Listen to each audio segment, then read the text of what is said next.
अस्सलाम वालेकुम। मैं हूँ आपका दोस्त ज़ीशान उमर और आज का हमारा टॉपिक है बिहेवियरिज्म।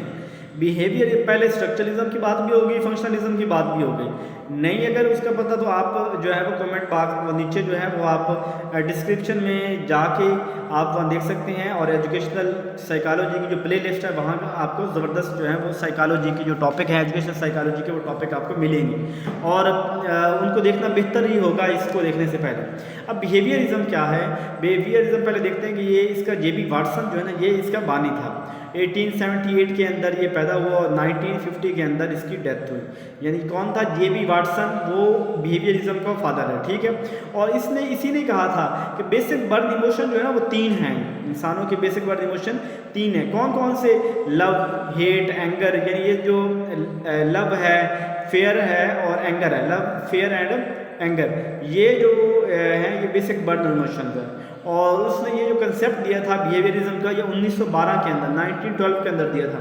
इसके अलावा भी बिहेवियरिज्म में बहुत सा काम किया, जैसे स्किनर ने वो थ्योरी दी थी ऑपरेंट कंडीशनिंग, पावलो ने क्या क्या था वो थ्योरी दी थी क्लासिकल कंडीशनिंग, थॉर्नडाइक ने क्या दी थी trial and error, Tolman, Hull, इन लोगों ने जो है वो डिफरेंट काम किया है बिहेवियरिज्म के अंदर।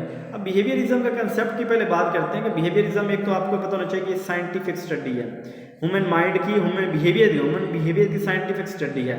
और ये जो बिहेवियरिज्म वाले हैं ये कहते हैं कि कोई भी इंसान जो है ना उसके ऊपर उसके तमाम तर एक्शन की रिस्पॉन्सिबिलिटी जो है ना वो 2 चीज़ों पे है, हेरिडिटी और इन्वायरमेंट। और बल्कि ये हेरिडिटी को कम इंपॉर्टेंस देते हैं, इंतहाई कम, और ये इन्वायरमेंट को देते हैं कि इंसान का जो इन्वायरमेंट है ना वो उसको मोल्ड कर रहा होता है। इंसान अपने इन्वायरमेंट के मुताबिक चीज़ें बन रहा होता है, उसको तवज्जो कर रहा होता है। तो ये कहते हैं psychology is scientific study of human behaviour. और ये किसके ऊपर? ये ऑब्जर्वेबल बिहेवियर की बात करते हैं, जो वो बिहेवियर जो ऑब्जर्व किया जा सकता है।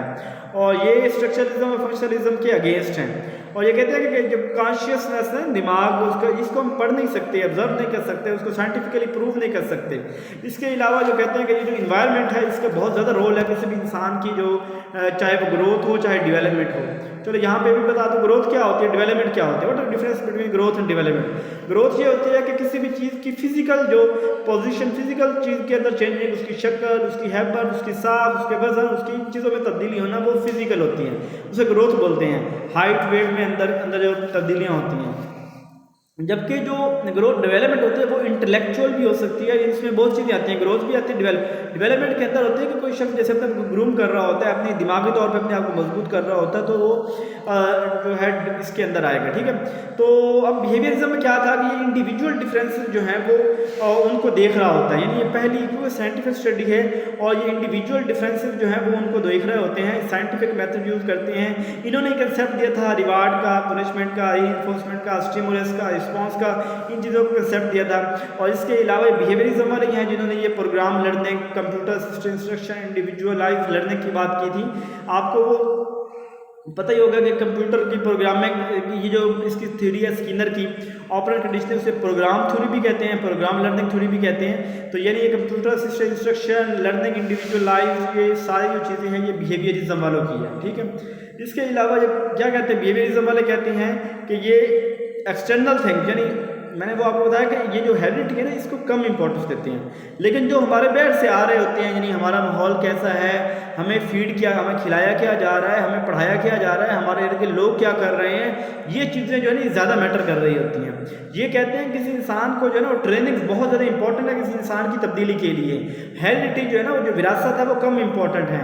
और ये जो है ना वो कंडीशनिंग की बात करते हैं, वो जैसे स्किनर के अंदर, पावलो के अंदर हमने कंडीशनिंग की बात की कि स्टिमुलस के ऊपर खास स्टिमुलस पे खास रिस्पॉन्स, स्टिमुलस कंडीशनिंग की बात करते हैं। वो कहते हैं कि लर्निंग होती कंडीशनिंग के जरिए, स्टिमुलस और रिस्पॉन्स की बात करते हैं। इसके अलावा भी 2 डिफरेंट जो है ना वो फेमस कोट्स हैं बिहेवियरिज्म की। एक तो जॉन लॉक बिहेवियरिस्ट था और उसने कहा था कि उसने टैबुला रासा एक टर्म इंट्रोड्यूस करवाई थी और इसमें कहा था कि जो ह्यूमन है, जो एक चाइल्ड है, उसका जो ब्रेन है ना, उसका माइंड वो एक ब्लैंक स्लेट की तरह है और आप जो चाहें उसके ऊपर लिख लें। यानी बच्चा कुछ नहीं जानता, बच्चा कुछ नहीं कर सकता, आपने जो सिखाना है बच्चे ने वो करना है। तो ये उसने कहा था कि बच्चा एक ब्लैंक स्लेट है, you can write what you want, ठीक है।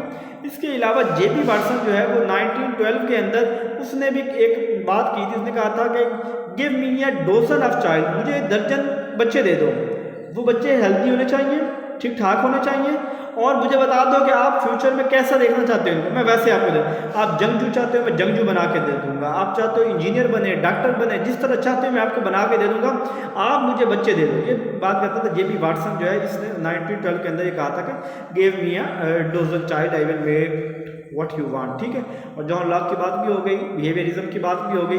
बिहेवियरिज्म की दो टाइप्स है, एक मेथोडोलॉजिकल होता है, एक रेडिकल होता है। मेथोडोलॉजिकल वो होता है कि जो कहते हैं कि जस्ट इन्वायरमेंट जो होता है ना, वही इसको ताल्लुक होता है जेनेटिक्स का, जीन्स का, इन चीज़ों का ताल्लुक नहीं होता बिहेवियर के साथ। और रेडिकल जो है ना, वो कहते हैं कि दोनों चीज़ों का, इन्वायरमेंट भी और जेनेटिक्स, दोनों का कुछ ना कुछ ताल्लुक होता है इंसान के लिए, ठीक है।